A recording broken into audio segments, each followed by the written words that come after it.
প্রিয় শিক্ষার্থীরা, সবাইকে আজকের অনলাইন ক্লাসে স্বাগত জানাচ্ছি। আমি নাজিম উদ্দিন, প্রভাষক, ব্যবস্থাপনা বিভাগ, সরকারি হাজী মোহাম্মদ মহসিন কলেজ, চট্টগ্রাম। প্রিয় শিক্ষার্থীরা, আজকে আমরা ব্যবসা সংগঠন ও ব্যবস্থাপনা প্রথম পত্রের যে অধ্যায়টি নিয়ে আলোচনা করব সেটি হচ্ছে অধ্যায় পঞ্চম, এবং অধ্যায়ের শিরোনাম হচ্ছে যৌথ মূলধনী ব্যবসা। যে টপিকসগুলো নিয়ে আজকে আমরা আলোচনা করব সেগুলো আমরা এখানে লিখেছি শিকনফল।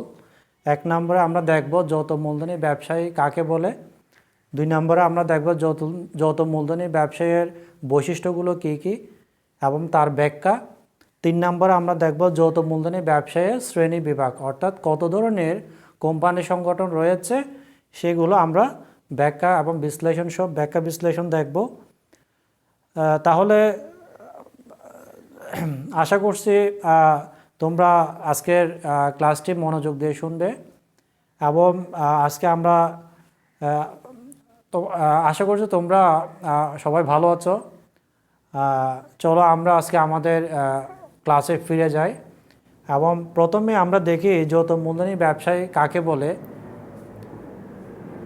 যৌথ মূলধনী ব্যবসা হচ্ছে বাংলাদেশে প্রচলিত কোম্পানি আইন অনুযায়ী গঠিত, পরিচালিত এবং সীমিত দায়সম্পন্ন কৃত্রিম ব্যক্তিসত্তার অধিকারী এমন একটি প্রতিষ্ঠান যাকে বলা হচ্ছে যৌথ মূলধনী ব্যবসা। আমি আবার বলছি, বাংলাদেশে প্রচলিত কোম্পানি আইন অনুযায়ী যদি কোনো প্রতিষ্ঠান বা কোম্পানি গঠিত ও পরিচালিত হয় এবং যে কোম্পানিটি সীমিত দায়সম্পন্ন এবং কৃত্রিম ব্যক্তিসত্তার অধিকারী, সেই প্রতিষ্ঠানকেই যৌথ মূলধনী ব্যবসা বা কোম্পানি সংগঠন বলে। তাহলে কোম্পানি সংগঠনের যে সংজ্ঞাটি আমরা দিয়েছি সেখানে কয়েকটি টার্মস আমাদের ক্লিয়ার হওয়া দরকার। সেগুলো হচ্ছে, 1 নম্বর আমরা বলছি কোম্পানি, বাংলাদেশে প্রচলিত কোম্পানি আইন। তাহলে সেটি কত সালের আইন? বাংলাদেশে প্রচলিত কোম্পানি আইন হচ্ছে 1994 সালের আইন। অর্থাৎ তাহলে কোম্পানি সংগঠন বাংলাদেশে কোম্পানি আইন 1994 সালে আইন অনুযায়ী গঠিত, পরিচালিত, নিয়ন্ত্রিত হয়। আরেকটি টার্মোলজি আমরা সংজ্ঞার মধ্যে বলেছি, সেটি হচ্ছে সীমিত দায়সম্পন্ন কোম্পানি। অর্থাৎ কোম্পানি সংগঠনকে আমরা বলছি সীমিত দায়সম্পন্ন কোম্পানি।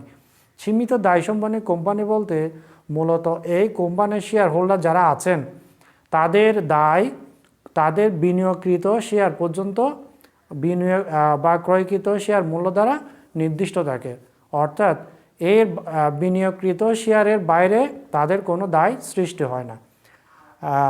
তাহলে আমরা পরিষ্কার হলাম যে সীমিত দায়সম্পন্ন কোম্পানি কি। এরপর আরেকটি বিষয় ক্লিয়ার হওয়া দরকার, সেটি হচ্ছে কৃত্রিম ব্যক্তিসত্তার অধিকারী। কৃত্রিম ব্যক্তিসত্তার অধিকারী বলতে মূলত কোম্পানি সংগঠনকে একজন ব্যক্তির ন্যায় বোঝাচ্ছে। অর্থাৎ কোম্পানি সংগঠন ব্যক্তি না হয়েও ব্যক্তির মতো মর্যাদা এবং অধিকার ভোগ করে, এবং এই অধিকার এবং মর্যাদা বলে কোম্পানি সংগঠন ব্যক্তির মতো অন্য কোনো পক্ষের সাথে, কোনো ব্যক্তির সাথে বা কোনো প্রতিষ্ঠানের সাথে লেনদেন করতে পারে, চুক্তি করতে পারে বা মামলা মোকদ্দমা করতে পারে। ঠিক একইভাবে অন্য কোনো পক্ষ, কোম্পানির সাথে চুক্তি, লেনদেন বা মামলা মোকদ্দমা করতে পারে। তাহলে আমরা বুঝলাম কৃত্রিম ব্যক্তিসত্তার বিষয়টি। তাহলে আমরা পরিশেষে বলতে পারি যে বাংলাদেশে প্রচলিত কোম্পানি আইন 1994 সালে অনুযায়ী যে গঠিত, পরিচালিত, নিয়ন্ত্রিত, সীমিত দায়সম্পন্ন, চিরন্তন অস্তিত্ব বিশিষ্ট কৃত্রিম ব্যক্তিসত্তার অধিকারী প্রতিষ্ঠানগুলোকেই কোম্পানি সংগঠন বা যৌথ মূলধনী ব্যবসা বলা হয়। প্রিয় শিক্ষার্থীরা, আশা করি তোমরা কোম্পানি সংগঠন বা যৌথ মূলধনী ব্যবসা কি বুঝতে পেরেছো। চলো এবার আমরা দেখি 2 নম্বর আমাদের টপিকসে চলে যাই, সেটি হচ্ছে কোম্পানি সংগঠনের বৈশিষ্ট্য। আমরা এখানে কোম্পানি সংগঠনের অনেকগুলো বৈশিষ্ট্যর মধ্যে 7টি বেসিক বৈশিষ্ট্য আমরা লিখেছি। প্রথমে আমরা লিখেছি কোম্পানি সংগঠন হচ্ছে আইন সৃষ্ট প্রতিষ্ঠান, বা কোম্পানি। 2 নম্বর আমরা লিখেছি কৃত্রিম ব্যক্তিসত্তা। 3 নম্বর আমরা লিখেছি সাধারণ সিল মোহর। 4 নম্বরে লিখেছি কোম্পানি সংগঠন হচ্ছে চিরন্তন অস্তিত্ব বিশিষ্ট। 5 নম্বরে লিখেছি সদস্য সংখ্যা। 6 নম্বরে আমরা লিখেছি শেয়ার হস্তান্তর যোগ্যতা। সর্বশেষ যেটি আমরা লিখেছি সেটি হচ্ছে বৃহদায়তন প্রতিষ্ঠান। চলো শিক্ষার্থীরা, চলো এবার আমরা ব্যাখ্যাতে চলে যাই। আইনসৃষ্ট কোম্পানি অর্থাৎ কোম্পানির সংগঠন হচ্ছে একটি আইনসৃষ্ট কোম্পানি। কোম্পানি সংগঠন মূলত বাংলাদেশের প্রচলিত কোম্পানি আইন 1994 সাল অনুযায়ী গঠিত, পরিচালিত ও নিয়ন্ত্রিত হয় এবং এছাড়া রাষ্ট্রপতির বিশেষ অধ্যাদেশ বলেও কোম্পানি সংগঠন গঠিত এবং পরিচালিত হতে পারে। তাহলে 2 নম্বর আমরা লিখেছি কৃত্রিম ব্যক্তিসত্তা। কৃত্রিম ব্যক্তিসত্তা বিষয়টি আমরা সংজ্ঞার মধ্যে আলোচনা করেছি, তারপর আবার দেখা যাক। তাহলে কোম্পানি সংগঠন অন্যতম একটি বৈশিষ্ট্য হচ্ছে কৃত্রিম ব্যক্তিসত্তা, অর্থাৎ কোম্পানি সংগঠন এই বৈশিষ্ট্যের কারণেই ব্যক্তির ন্যায় মর্যাদা অধিকার ভোগ করে বিধায় কোম্পানি সংগঠন অন্য কোনো পক্ষ, ব্যক্তি বা প্রতিষ্ঠানের সাথে প্রয়োজনে লেনদেন, চুক্তি এবং মামলা মোকদ্দমা করতে পারে। ঠিক একইভাবে অন্য কোনো পক্ষ বা ব্যক্তি বা প্রতিষ্ঠানও কোম্পানির সাথে চুক্তি, লেনদেন ও মামলা মোকদ্দমা করতে পারে। মূলত এটিকেই বলা হচ্ছে কোম্পানির কৃত্রিম ব্যক্তি সত্তা। 3 নম্বরে আমরা লিখেছি সাধারণ সিল মোহর, অর্থাৎ কোম্পানি সংগঠনের একটি সাধারণ সিল মোহর থাকবে। কোম্পানির প্রত্যেকটি কাগজে সেই সাধারণ সিল মোহর ব্যবহার করা হবে। এখানে সাধারণ সিল মোহরের মাধ্যমে কোম্পানির যে কৃত্রিম ব্যক্তি সত্তার বিষয়টি সেটি প্রকাশ হয়ে থাকে। 4 নম্বরে আমরা লিখেছি চিরন্তন অস্তিত্ব বিশিষ্ট, অর্থাৎ কোম্পানি সংগঠন সহজে বিলুপ্ত হয় না। কোম্পানি সংগঠনের কোনো শেয়ার হোল্ডারের যদি মৃত্যু হয় বা কোনো শেয়ার হোল্ডার দেওয়ালিয়া হয়, তাহলে কোম্পানি সংগঠনের কি হয় না, অস্তিত্ব বিলীন হয় না। কোম্পানি সংগঠন যেভাবে আইন বলে গঠিত হয়, ঠিক একইভাবে সে আইন বলে আনুষ্ঠানিকতা পালনের মাধ্যমে কোম্পানি সংগঠনের বিলোপ সাধন হতে পারে। তাহলে প্রিয় শিক্ষার্থীরা, আশা করি তোমরা কোম্পানি সংগঠনের চিরন্তন অস্তিত্ব বিশিষ্ট বৈশিষ্ট্যটি তোমরা পরিষ্কার হতে পেরেছ। চলো এরপর আমরা দেখি সদস্য সংখ্যা, অর্থাৎ কোম্পানি সংগঠনে একাধিক সদস্য থাকতে পারে। এই ক্ষেত্রে কোম্পানি সংগঠনের ক্ষেত্রে প্রাইভেট লিমিটেড কোম্পানি এবং পাবলিক লিমিটেড কোম্পানির ক্ষেত্রে সদস্য সংখ্যা পার্থক্য হয়ে থাকে। প্রাইভেট লিমিটেড কোম্পানির ক্ষেত্রে সর্বনিম্ন সদস্য সংখ্যা হচ্ছে 2 জন, সর্বোচ্চ 50 জন। আমি আবার বলছি, প্রাইভেট লিমিটেড কোম্পানির সদস্য সংখ্যা সর্বনিম্ন 2 জন, সর্বোচ্চ 50 জন। অন্যদিকে পাবলিক লিমিটেড কোম্পানির সদস্য সংখ্যা সর্বনিম্ন 7 জন এবং সর্বোচ্চ শেয়ার সংখ্যা দ্বারা সীমাবদ্ধ থাকে। আমি আবার বলছি, পাবলিক লিমিটেড কোম্পানির সদস্য সংখ্যা সর্বনিম্ন 7 জন, সর্বোচ্চ শেয়ার সংখ্যা দ্বারা সীমাবদ্ধ থাকে বা নির্ধারিত থাকে। প্রিয় শিক্ষার্থীরা, চলো এরপর আমরা দেখি শেয়ার হস্তান্তর যোগ্যতা, অর্থাৎ কোম্পানি আইন অনুযায়ী শেয়ার হস্তান্তর করা যায়। তবে সেক্ষেত্রে প্রাইভেট লিমিটেড কোম্পানির শেয়ার অবাধে হস্তান্তরযোগ্য নয়, তবে পাবলিক লিমিটেড কোম্পানির শেয়ার অবাধে হস্তান্তরযোগ্য। 7 নম্বর বৈশিষ্ট্য আমরা দেখতে পাচ্ছি বৃহদায়তন প্রতিষ্ঠান। অবশ্যই কোম্পানি সংগঠন বা যৌথ মূলধনী ব্যবসা হচ্ছে এক মালিকানা অংশীদারি ব্যবসা বা অন্যান্য যে সংগঠনগুলো রয়েছে সেগুলো চেয়ে অনেক বৃহদায়তন একটা প্রতিষ্ঠান, অনেক বড় একটা প্রতিষ্ঠান। এটার পেছনের কারণ হচ্ছে কোম্পানির সদস্য সংখ্যা অনেক বেশি অন্যান্য কোম্পানির তুলনায়। আরেকটি বৈশিষ্ট্য হচ্ছে কোম্পানির চিরন্তন অস্তিত্ব বিশিষ্ট, অর্থাৎ কোম্পানি সহজে বিলোপ হয় না। যেহেতু সদস্য সংখ্যা বেশি, স্বাভাবিকভাবেই কোম্পানি সংগঠনের বা যৌথ মূলধনী ব্যবসায়ের মূলধনের পরিমাণ অনেক বেশি। সুতরাং বলা যায় কোম্পানি সংগঠন একটি বৃহদায়তন প্রতিষ্ঠান। প্রিয় শিক্ষার্থীরা, আশা করি তোমরা কোম্পানি সংগঠনের বৈশিষ্ট্যগুলো সম্পর্কে ধারণা পেয়েছ। এরপরে আমরা চলে যাব সর্বশেষ আমাদের যে শিকনফল, কোম্পানি সংগঠন বা যৌথ মূলধনী ব্যবসায়ের শ্রেণী বিভাগ।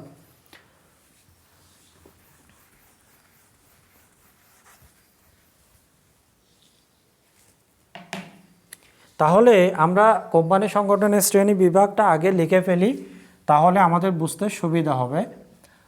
আমরা আরেকটি কাজ করতে পারি, আমাদের শিকনফলটা আমরা মুছে ফেলি, তাহলে আমাদের জায়গাটা অনেক বড় হবে, শ্রেণী বিভাগ লিখতে সুবিধা হবে।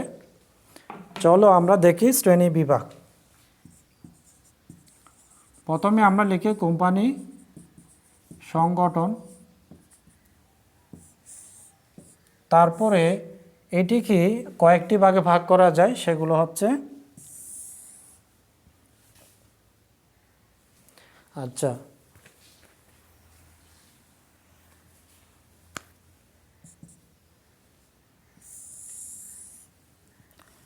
তাহলে আমরা প্রথমে লিখলাম সনদপ্রাপ্ত কোম্পানি, সনদপ্রাপ্ত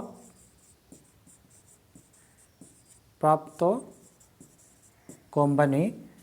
2 নম্বরে আমরা লিখলাম বিধিবদ্ধ কোম্পানি। 3 নম্বরে আমরা লিখব নিবন্ধিত কোম্পানি। 4 নম্বর আমরা লিখব অনিবন্ধিত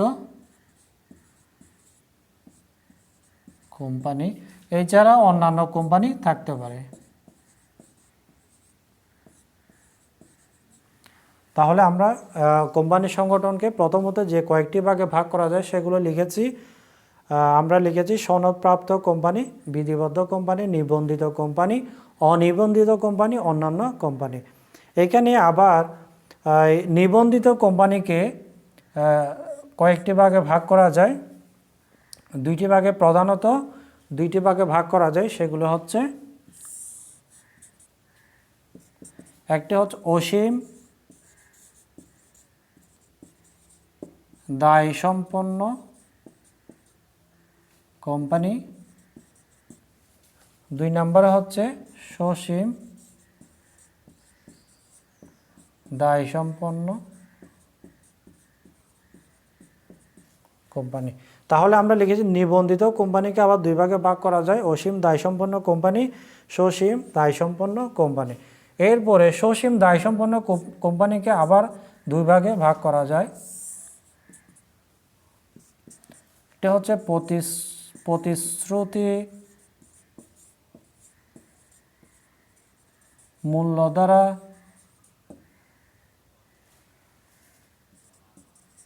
দায় সসীম কোম্পানি, দায় সম্পন্ন কোম্পানি।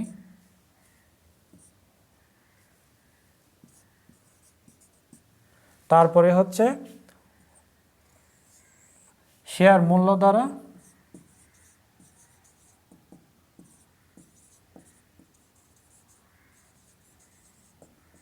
দায় সসীম কোম্পানি। তাহলে সসীম দায়সম্পন্ন কোম্পানিকে আমরা 2 ভাগে বিভক্ত করেছি, একটা হচ্ছে প্রতিশ্রুতি মূল্য দ্বারা দায় সম্পন্ন কোম্পানি, আর একটা হচ্ছে শেয়ার মূল্য দ্বারা সসীম কোম্পানি। এরপরে শেয়ার মূল্য দ্বারা দায়সম্পন্ন কোম্পানিকে আবার 2 ভাগে ভাগ করা যায়, একটা হচ্ছে প্রাইভেট লিমিটেড কোম্পানি, আরেকটা হচ্ছে পাবলিক লিমিটেড কোম্পানি। তাহলে শেয়ার মূল্য দ্বারা দায় সসীম কোম্পানিকে আবার 2 ভাগে ভাগ করা যায়, একটা হচ্ছে প্রাইভেট লিমিটেড কোম্পানি, আরেকটা হচ্ছে public limited company. Public limited কোম্পানিকে আবার কয়েকটি ভাগে ভাগ করা যায়, সেটা আমরা পরে লিখছি। তাহলে আপাতত আমরা কোম্পানি সংগঠনের যে শ্রেণী বিভাগ লিখেছি এখানে সেটি আলোচনা করা যাক। প্রিয় শিক্ষার্থীরা দেখো, প্রথমে আমরা লিখেছি সনদপ্রাপ্ত কোম্পানি। কোম্পানি সংগঠনকে প্রথমত আমরা ভাগ করেছি সনদপ্রাপ্ত কোম্পানি, বিধিবদ্ধ কোম্পানি, নিবন্ধিত কোম্পানি, অনিবন্ধিত কোম্পানি, অন্যান্য কোম্পানিতে। এরপর আমরা নিবন্ধিত কোম্পানিকে 2 ভাগে ভাগ করেছি, একটা হচ্ছে অসীম দায়সম্পন্ন কোম্পানি, 2 নম্বর হচ্ছে সসীম দায়সম্পন্ন কোম্পানি। এরপর আমরা সসীম দায়সম্পন্ন কোম্পানিকে আবার 2 ভাগে ভাগ করেছি, একটি হচ্ছে প্রতিশ্রুতি মূল্য দ্বারা দায়সম্পন্ন কোম্পানি, আরেকটি হচ্ছে শেয়ার মূল্য দ্বারা দায়সম্পন্ন সসীম কোম্পানি। এরপরে আমরা শেয়ার মূল্য দ্বারা দায়সম্পন্ন কোম্পানিকে আবার দুভাগে ভাগ করেছি। একটা হচ্ছে প্রাইভেট লিমিটেড কোম্পানি, আরেকটা হচ্ছে public limited company. Public limited কোম্পানিকে আবার কয়েকটি ভাগে ভাগ করা যায়, যেমন সরকারি কোম্পানি, বেসরকারি company, holding company, subsidiary company. তাহলে সেটি আমরা পরে শ্রেণী বিভাগটা লিখব। প্রথমে আমরা আসি সনদপ্রাপ্ত কোম্পানি কাকে বলে বা কোনগুলা। 1844 সালে ব্রিটেনে কোম্পানি আইন, কত সাল? 1844 সাল, অর্থাৎ 1844 সালে প্রথম ব্রিটেনে কোম্পানি আইন তৈরি করা হয়। তাহলে এই 1844 সালের আগে ব্রিটেন বা অন্যান্য দেশের রাজা বা রানীর বিশেষ সনদ বলে যে কোম্পানি গঠিত, পরিচালিত, নিয়ন্ত্রিত হতো, সেই কোম্পানিগুলোকে বলা হচ্ছে সনদপ্রাপ্ত কোম্পানি। আমি আবার বলছি, 1844 সালে কোম্পানি আইন হওয়ার আগে ব্রিটেন বা অন্যান্য দেশে রাজা রানীর বিশেষ সনদ বলে যে কোম্পানিগুলো গঠিত হতো সেগুলোকেই সনদপ্রাপ্ত কোম্পানি বলে। তাহলে এই ধরনের কোম্পানি বলতে কোনগুলোকে বোঝানো হয়? যেমন east India company, charter bank of England, এই ধরনের কোম্পানিগুলোকে বলা হচ্ছে সনদপ্রাপ্ত কোম্পানি। এরপর আমরা চলে আসি বিধিবদ্ধ কোম্পানি বা স্ট্যাটিউটরি কোম্পানি। বিধিবদ্ধ কোম্পানি বলতে মূলত বাংলাদেশে কোম্পানি আইন, যেটি আইনসভার মাধ্যমে তৈরি হয় এবং রাষ্ট্রপতির বিশেষ অধ্যাদেশ বলে যদি কোনো কোম্পানি গঠিত, পরিচালিত, নিয়ন্ত্রিত হয় তখন তাকে বলা হচ্ছে বিধিবদ্ধ কোম্পানি। আমি আবার বলছি, বাংলাদেশের আইনসভা বা আইন বলে, কোম্পানি আইন বলে, অথবা রাষ্ট্রপতির বিশেষ অধ্যাদেশ বলে যে কোম্পানিগুলো গঠিত হয়, পরিচালিত হয়, সেগুলোকেই বিধিবদ্ধ কোম্পানি বলা হচ্ছে। তাহলে এই ধরনের কোম্পানি কোনগুলো? যেমন বাংলাদেশ ব্যাংক, বিশেষ করে অটোনমাস যে কোম্পানিগুলো আছে স্বায়ত্তশাসিত, সেগুলো বিধিবদ্ধ কোম্পানির মধ্যে পড়ে। যেমন বাংলাদেশ ব্যাংক, বাংলাদেশ বিমান, বাংলাদেশ রেলওয়ে, বিআরটিসিএ, এই ধরনের কোম্পানিগুলোকে মূলত বিধিবদ্ধ কোম্পানি বলা হচ্ছে। এরপর আমরা আসি নিবন্ধিত কোম্পানি কোনগুলা বা কাকে বলে।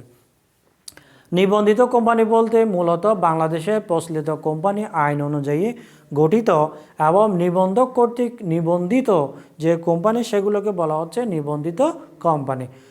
আমি আবার বলছি, বাংলাদেশের কোম্পানি আইন অনুযায়ী গঠিত এবং নিবন্ধক কর্তৃক নিবন্ধিত কোম্পানিকেই নিবন্ধিত কোম্পানি বলা হচ্ছে। বাংলাদেশে যে কোম্পানিগুলো আছে মূলত সেগুলো হচ্ছে নিবন্ধিত কোম্পানি। নিবন্ধিত কোম্পানি কে আবার দুই ভাগে ভাগ করা যায়। একটা হচ্ছে অসীম দায়সম্পন্ন কোম্পানি, আর একটা হচ্ছে সসীম দায়সম্পন্ন কোম্পানি। তাহলে অসীম দায়সম্পন্ন কোম্পানি কোনগুলা? অর্থাৎ যে কোম্পানি শেয়ার হোল্ডারদের দায় শেয়ার মূল্য দ্বারা সীমাবদ্ধ না হয়েও শেয়ারের ক্রয়কৃত বা বিনিয়োগকৃত শেয়ারের বাইরেও শেয়ার হোল্ডারদের দায় জন্মে, সেই কোম্পানিগুলোকে বলা হচ্ছে অসীম দায়সম্পন্ন কোম্পানি। অর্থাৎ এই ধরনের কোম্পানির দায় অসীম, শেয়ার হোল্ডারদের দায় অসীম। সাধারণত এই ধরনের কোম্পানির অস্তিত্ব বাংলাদেশে দেখা যায় না। 2 নম্বর হচ্ছে সসীম দায়সম্পন্ন কোম্পানি। অর্থাৎ যে কোম্পানির শেয়ার হোল্ডারদের দায় শেয়ার হোল্ডারদের বিনিয়োগকৃত বা ক্রয়কৃত শেয়ার মূল্য দ্বারা নির্ধারিত হয়ে থাকে তাকে সসীম দায়সম্পন্ন কোম্পানি বলা হয়। বা সসীম দায়সম্পন্ন কোম্পানি বলতে শেয়ার হোল্ডারদের দায় সীমাবদ্ধ, এটিকে বোঝানো হচ্ছে। এই ধরনের কোম্পানিকে দুভাগে ভাগ করা যায়। একটা হচ্ছে প্রতিশ্রুতি মূল্য দ্বারা সীমাবদ্ধ দায় কোম্পানি, আর একটা হচ্ছে শেয়ার মূল্য দ্বারা সীমাবদ্ধ দায় কোম্পানি। প্রতিশ্রুতি মূল্য দ্বারা অর্থাৎ যে কোম্পানির শেয়ার হোল্ডারদের দায় শেয়ারের প্রতিশ্রুতি মূল্য দ্বারা নির্ধারিত হয় সেই কোম্পানিকেই প্রতিশ্রুতি মূল্য দ্বারা দায়সম্পন্ন কোম্পানি বলা হচ্ছে। এই ধরনের কোম্পানির অস্তিত্ব বাংলাদেশে খুব একটা নেই। 2 নম্বর, শেয়ার মূল্য দ্বারা দায়সম্পন্ন কোম্পানি। সসীম কোম্পানি বলতে মূলত যে কোম্পানির শেয়ার হোল্ডারদের দায় শেয়ার হোল্ডারদের বিনিয়োগকৃত শেয়ারের মূল্য দ্বারা নির্ধারিত হয় বা সীমাবদ্ধ হয়, তখন তাকে বলা হচ্ছে শেয়ার মূল্য দ্বারা দায় সসীম কোম্পানি, অর্থাৎ এই ধরনের কোম্পানিতে যে দায় সৃষ্টি হয় সেটি হচ্ছে সীমাবদ্ধ, এটি অসীম নয়, এটি বিনিয়োগকৃত শেয়ারের বাইরে দায় সৃষ্টি হয় না। তাহলে শেয়ার মূল্য দ্বারা এই ধরনের কোম্পানি বাংলাদেশে অ্যাভেলেবল দেখা যায়। তাহলে শেয়ার মূল্য দ্বারা দায় সম্পন্ন সসীম কোম্পানিকে দুই ভাগে ভাগ করা যায়, একটা হচ্ছে প্রাইভেট লিমিটেড কোম্পানি আর একটা হচ্ছে পাবলিক লিমিটেড কোম্পানি। তাহলে প্রাইভেট লিমিটেড কোম্পানি কাকে বলে সেটি আমরা দেখব, অর্থাৎ যে কোম্পানির সদস্য সংখ্যা সর্বনিম্ন 2 জন সর্বোচ্চ 50 জন। তাহলে আমরা বলছি প্রাইভেট লিমিটেড কোম্পানি, অর্থাৎ এই ধরনের কোম্পানির সদস্য সংখ্যা সর্বনিম্ন 2 জন সর্বোচ্চ 50 জন এবং শেয়ার অবাধে হস্তান্তরযোগ্য, এবং শেয়ার ক্রয়ে জনগণের কাছে আহ্বান করতে পারে না। আমি আবার বলছি, প্রাইভেট লিমিটেড কোম্পানি হচ্ছে শেয়ার সদস্য সংখ্যা হচ্ছে সর্বনিম্ন 2 জন সর্বোচ্চ 50 জন। আরেকটি হচ্ছে প্রাইভেট লিমিটেড কোম্পানির শেয়ার অবাধে হস্তান্তরযোগ্য নয়, অর্থাৎ শেয়ার হস্তান্তর করতে পারে না। 3 নম্বরে আমরা আরেকটি বৈশিষ্ট্য দেখতে পাই, সেটা হচ্ছে এরা কোম্পানির শেয়ার ক্রয়ে জনগণকে আহ্বান করতে পারে না। অর্থাৎ তাহলে আমরা বলতে পারি যে কোম্পানি সদস্য সংখ্যা সর্বনিম্ন 2 জন সর্বোচ্চ 50 জন, যে কোম্পানির শেয়ার অবাধে হস্তান্তরযোগ্য নয়, যারা শেয়ার ক্রয়ে আহ্বান করতে পারে না, তাদেরকেই সেই কোম্পানিকেই প্রাইভেট লিমিটেড কোম্পানি বলা হয়। তাহলে আমরা দেখলাম প্রাইভেট লিমিটেড কোম্পানি কি, এরপরে আমরা দেখব পাবলিক লিমিটেড কোম্পানি কি। পাবলিক লিমিটেড কোম্পানি অর্থাৎ পাবলিক লিমিটেড কোম্পানির ক্ষেত্রে যেটি দেখা যায় সেটি হচ্ছে এদের সদস্য সংখ্যা সর্বনিম্ন 7 জন সর্বোচ্চ শেয়ার সংখ্যা দ্বারা সীমাবদ্ধ। অর্থাৎ পাবলিক লিমিটেড কোম্পানির সদস্য সংখ্যা সর্বনিম্ন কয়জন? 7 জন, এবং সর্বোচ্চ হচ্ছে শেয়ার সংখ্যা দ্বারা সীমাবদ্ধ, অর্থাৎ যতগুলো শেয়ার আছে ততজন এখানে সদস্য হতে পারে। আরেকটি বৈশিষ্ট্য হচ্ছে এখানে পাবলিক লিমিটেড কোম্পানি শেয়ার অবাধে হস্তান্তরযোগ্য এবং এরা শেয়ার ক্রয়ে আহ্বান করে মূলধন সংগ্রহ করতে পারে। তাহলে আমরা যে কোম্পানির সদস্য সংখ্যা সর্বনিম্ন 7 জন এবং সর্বোচ্চ শেয়ার সংখ্যা দ্বারা নির্ধারিত, যাদের শেয়ার অবাধে হস্তান্তরযোগ্য, যারা মূলধন সংগ্রহের জন্যে শেয়ার ক্রয়ে জনগণকে আহ্বান করতে পারে, সেই কোম্পানিগুলোকে পাবলিক লিমিটেড কোম্পানি বলা হয়। প্রিয় শিক্ষার্থীরা, আশা করি তোমরা কোম্পানি সংগঠনে যে শ্রেণী বিভাগ এখানে দেখিয়েছি সেটি তোমরা বুঝতে পেরেছ। এরপর আরেকটু জিনিস আমাদের বাকি আছে, সেটি আমরা দেখব কোম্পানি সংগঠনের শ্রেণী বিভাগের মধ্যে, সেটি হচ্ছে পাবলিক লিমিটেড কোম্পানির শ্রেণী বিভাগ। অর্থাৎ পাবলিক লিমিটেড কোম্পানি এটিকে আবার কয়েকটি ভাগে ভাগ করা যায়, যেমন এটিকে আমরা 4টি ভাগে ভাগ করতে পারি। একটা হচ্ছে সরকারি কোম্পানি, আরেকটা হচ্ছে বেসরকারি কোম্পানি, তারপরে আমরা দেখছি হোল্ডিং কোম্পানি, তারপরে আমরা দেখব সাবসিডিয়ারি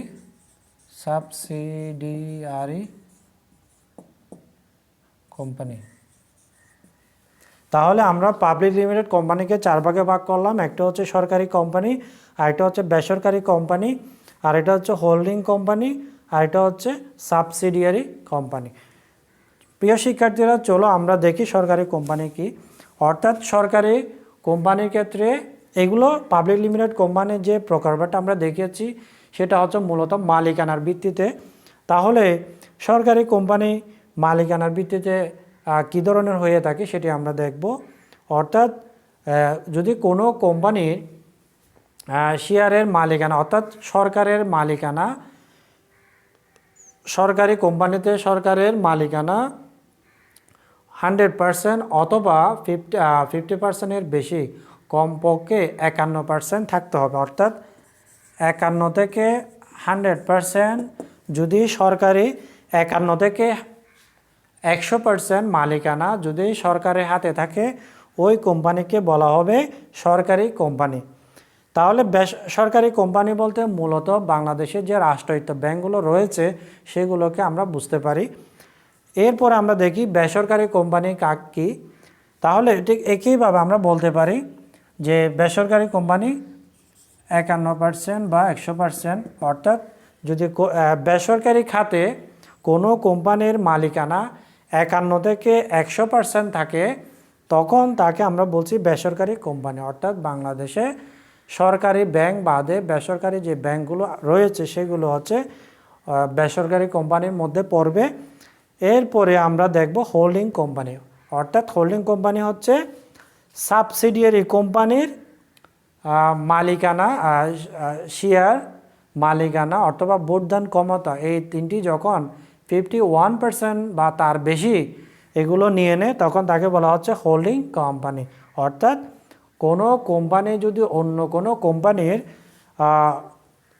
51% বা তার বেশি মালিকানা হয়, অথবা ভোটদান ক্ষমতা পায়, অথবা শেয়ারের মালিক হয়ে থাকে, তখন তাকে বলা হচ্ছে হোল্ডিং কোম্পানি। তাহলে আমরা বলছি 51 থেকে 100%, 51% বা তার বেশি, 51% বা তার বেশি। অর্থাৎ হোল্ডিং কোম্পানি সাবসিডিয়ারি কোম্পানির 51% বা তার বেশি মালিকানা যদি ভোগ করে, তখন তাকে বলা হচ্ছে হোল্ডিং কোম্পানি।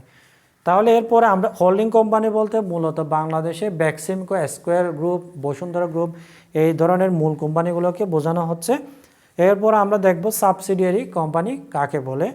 তাহলে ঠিক একইভাবে আমরা বলতে পারি যদি কোনো কোম্পানির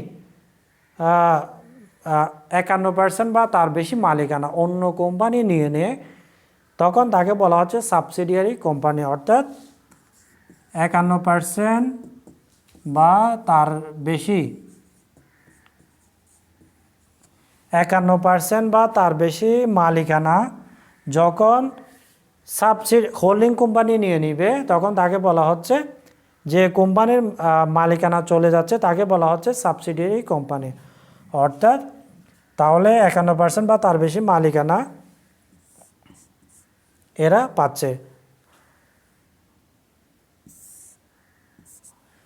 তাহলে আমরা দেখছি, অর্থাৎ এদিকে আমরা বোঝাচ্ছি